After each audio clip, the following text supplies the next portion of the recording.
So yan, hello guys, welcome po sa aking vlog, Papa Dom's Lot Vlog TV. So magandang araw po sa ating lahat. Andito po ako ngayon dito po sa bahay ng San Manuel, Tarlac, upang ipasilip sa inyo itong property po na Mango Farm. So ito po ay may sukat pong 3 hectares at meron po siyang 350 puno na mangga. At meron po siyang daan dito sa gitna, although na-separate na po, na-subdivide na po ito bawat may-ari po. At may titulado po ito ng CLOA, matured CLOA po ang titulo nito. At ang layo lamang po nito mga madam, mga sir, sa highway, mga nasa 400 to 500 meters po, MacArthur Highway po. So andito po, ayan po. Ito po yung mga manggaan po natin. Ayan, makikita po natin, tabi po siya ng daan. At napakaganda po, full grown na po itong mangga na po natin. Na along the road po siya. At may muhon na po ito. At solo title po itong 3 hectares po na ito more or less po. So ayan. At buhay pa po yung nagtitindang may-ari po. So no AGS po siya. So ang layo lamang po nito sa proper town po ng San Manuel ay mga nasa 4 to 5 minutes, 4 minutes maximum po ang layo po nito sa bayan po.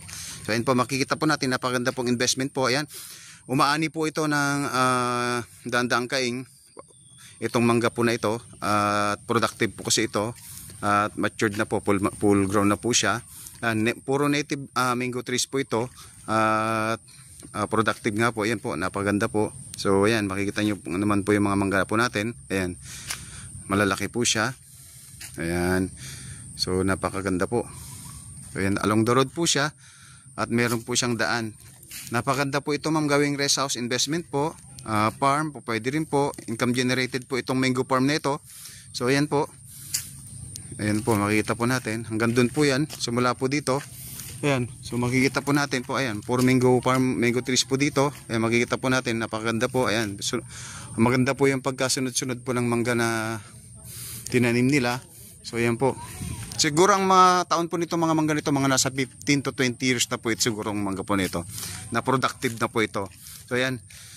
So kung interesado po kayo sa aking binablog na farm lot, paki-click and subscribe, paki-follow po sa Papa Dom's Lot Vlog TV para po updated po kayo sa aking vlog, sa aking videos na aking upload po sa aking YouTube channel. So ayun po, Papa Dom's Lot Vlog TV po. So ayan, maraming salamat po and God bless po sa ating lahat. Ayan.